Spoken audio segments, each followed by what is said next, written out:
इसका मतलब है कि वो खुद जा रहे हैं ऐसा करना, इसलिए वो विरोध नहीं कर रहे। हमेशा मौन को सहमति प्रदान किया गया है, सहमति मान्यता दी गई है। दूसरी बात, आपने कहा कि हर हर निंदा सुन लो, तो हर और हर की निंदा नहीं सुननी चाहिए, बिल्कुल सही बात है।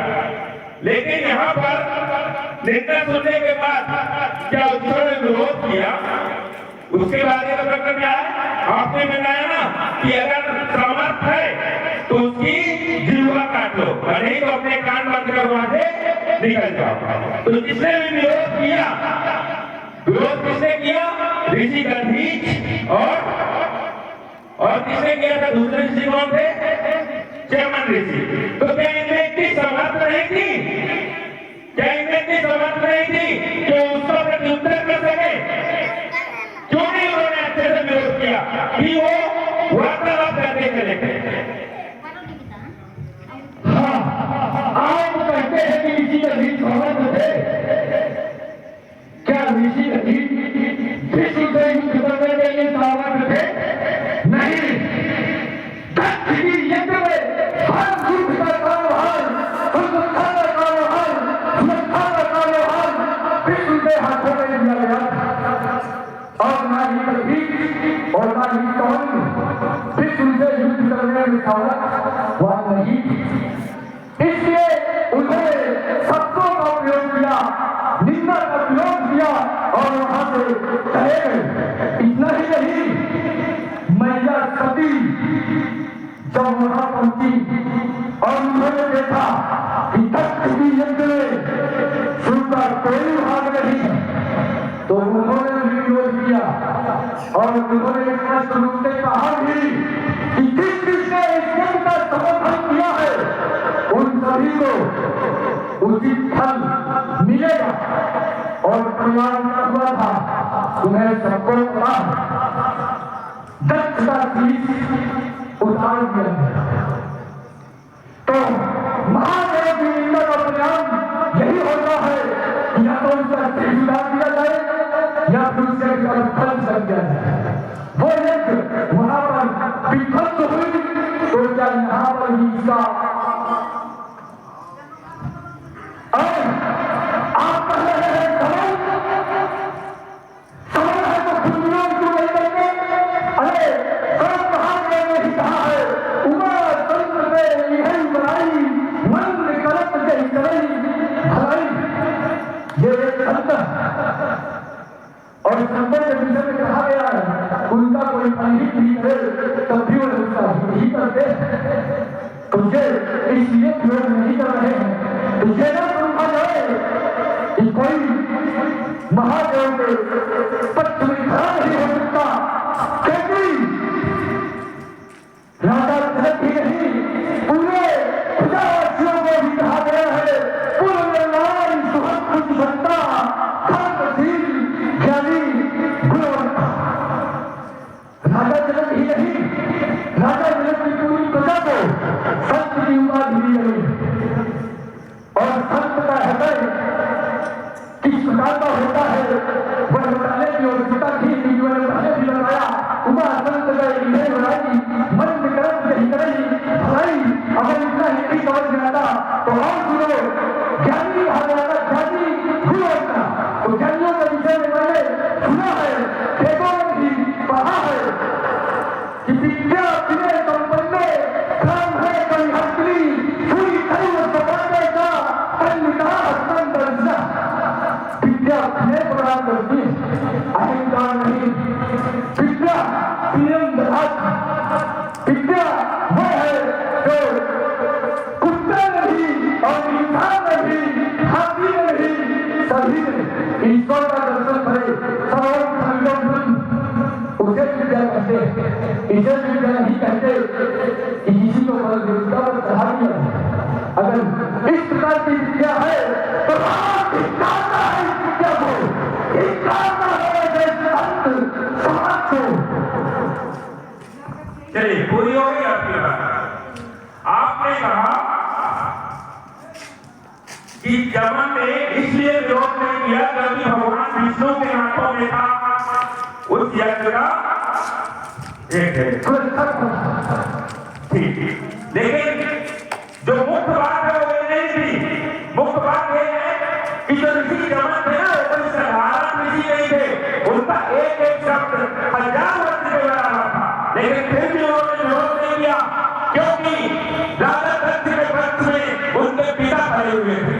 सबसे बड़े समर्थक कौन थे उनके? राजा दक्ष के ऋषि और दधीच के पिता। तो जब पिता समर्थन में है तो फिर तुम विरोध कैसे कर सकते हैं?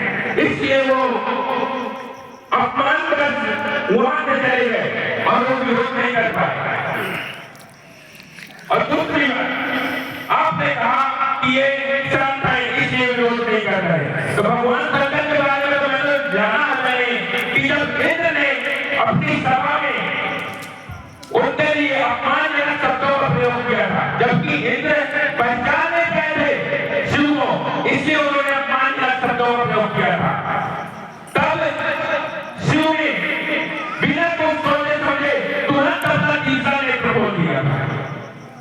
तो जब राजा दक्ष जानबूझकर हर वजह उनका अपमान कर रहे हैं, तब शिव का तीसरा नेत्र क्यों नहीं खोल रहे? क्यों नहीं कर रहे उसका विरोध? इसके पीछे बहुत बड़ा रहस्य है, और जब इस रहस्य की बुद्धि सुलझ जाएगी तो आपको सारे प्रश्नों को उत्तर मिल जाएगा। तो इसीलिए मैं कहता हूं कि जब तक विरोध खुद जिसके साथ अपराध हो रहा है वो नहीं करेगा, तब तक उसके समर्थन में कोई खड़ा नहीं होगा। अच्छा, तो क्या नंदी जिसने विरोध किया वो असली परिवार से नहीं है? क्या मैया सती जिन्होंने विरोध किया वो असली परिवार से नहीं है? अरे वो लूटकर जो इस सभा में पहुंचे थे उन्होंने विरोध किया वो असली परिवार से नहीं है? लेकिन सत्यता यही है कि जो निर्बल होता है उसे समझ के द्वारा सिखाया जाता है, और उससे ये कोई नहीं बोलता। उसका एक उदाहरण यहाँ स्पष्ट लिखा हुआ है, सतुल सहे सिख देई देई तुझ समाज पर अनुचित होई।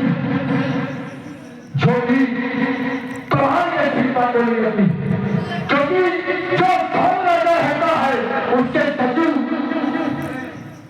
उसे वैसी ही शिक्षा देते हैं जैसी राजा को पसंद होती है।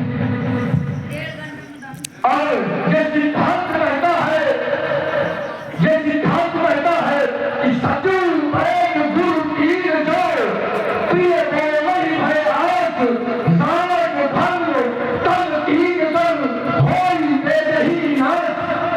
जिस राजा के सचिव वैद्य और गुरु भय के बदले होकर उसके प्रिय वचन बोलने जाए तो समझ लेना चाहिए कि उसका नाश होने वाला है। और यहाँ राजा दशरथ की पूरी प्रजा को संत कहा गया है, और राजा दशरथ के ही सचिव भयवश प्रिय बोल रहे हैं। सचिव सहाय भयवती हो वेदन, सचिव सहाय सिख गई न कोई।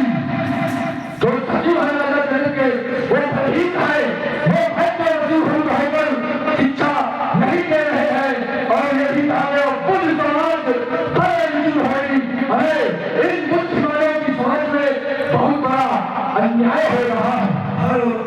हाँ, हमारे भैया ओ बाबू प्रजापति उनकी तरफ से 20 मुद्राएं 10 मुद्राएं, रावण के सुंदर में 10 मुद्राएं इस बाण के सुंदर में प्रदान कर रहे हैं।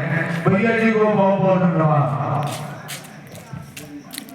चलिए, आपने कहा कि नंदी ने विरोध किया था, तो क्या नंदी शुक्रवार से नहीं आते? तो सिर्फ नंदी, मैं आपसे पूछना चाहता हूँ कि ये परिवार कैसे बनता है? परिवार बनता है खून से।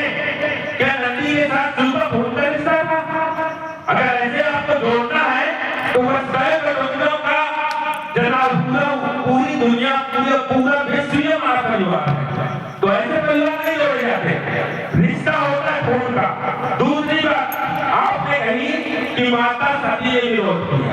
तो माता सती ने विरोध नहीं किया, माता सती ने विरोध नहीं किया, माता सती उनपे चिल्लाई, उनपे गुस्सा करी हो, क्योंकि भगवान शिव के मना करने के बाद भी वो वहां पहुंची थी। भगवान शिव ने उन्हें मना किया था कि वैसे तो पिता के घर में जाना उचित है, लेकिन जहाँ पे अपने पति का स्थान ना हो वहां पे जाना बिल्कुल अनुचित है। लेकिन उन्होंने भगवान शिव की बात नहीं सुनी और फिर भी वो वहां पर गई।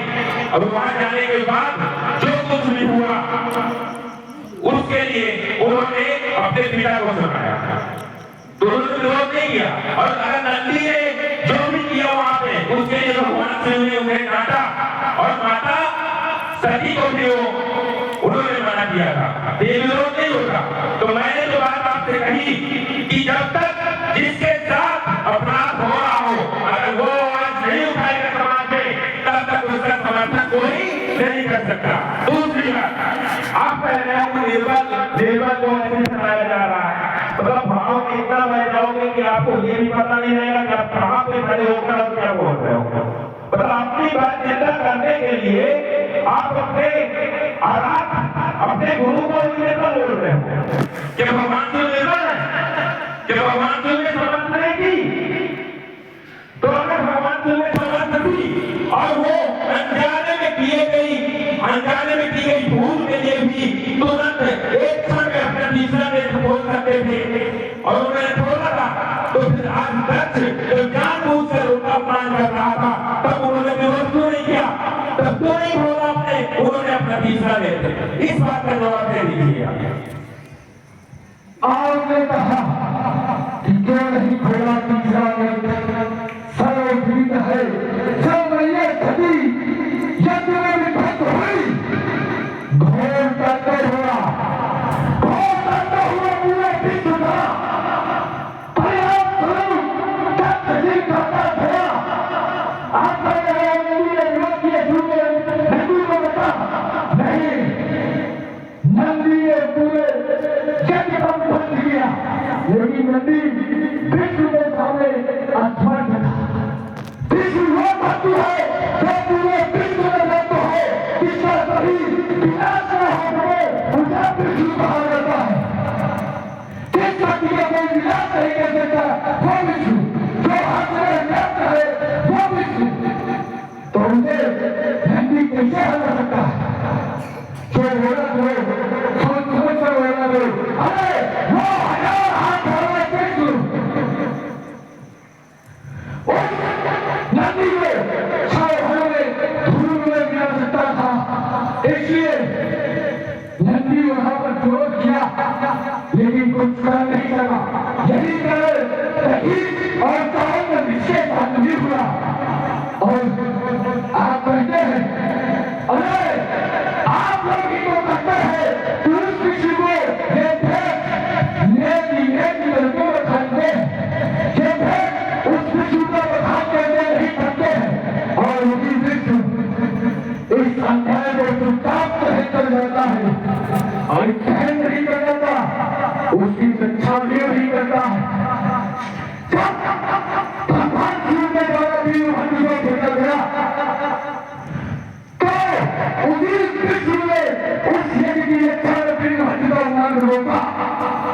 फिर वहां गए काटे करके भट्टकाली को प्रकट किया, भट्टकाली ने जब वीर भद्र को मुक्त किया तब जाकर हुआ।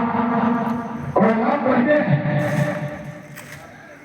कि ये भेंट नहीं है जीने वाले, आप कहते हैं कि शिव परिवार से नहीं है, अरे आप तो ये भी कह सकते हैं कि गणेश शिव परिवार से नहीं है।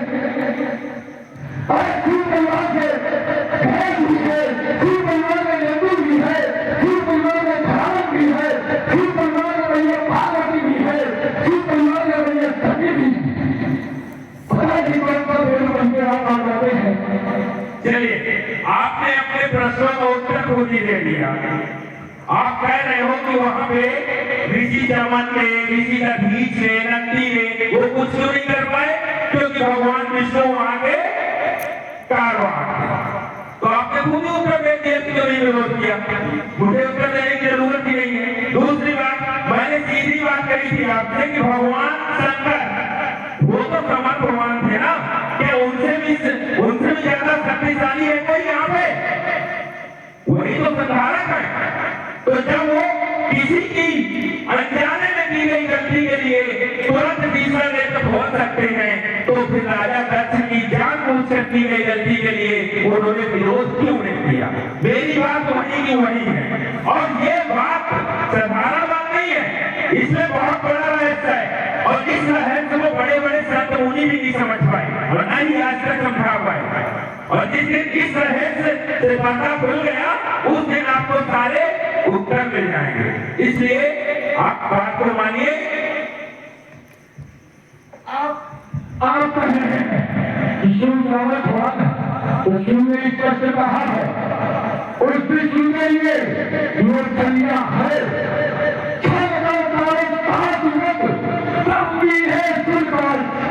अरे इससे पेपरों में खाने के लिए सहमत हो, संज्ञा, अरे जिसके साथ उस विष्णु ने संज्ञा, अरे विष्णुपति ये कर बैठा, जिसका विष्णु ने उतर दिया।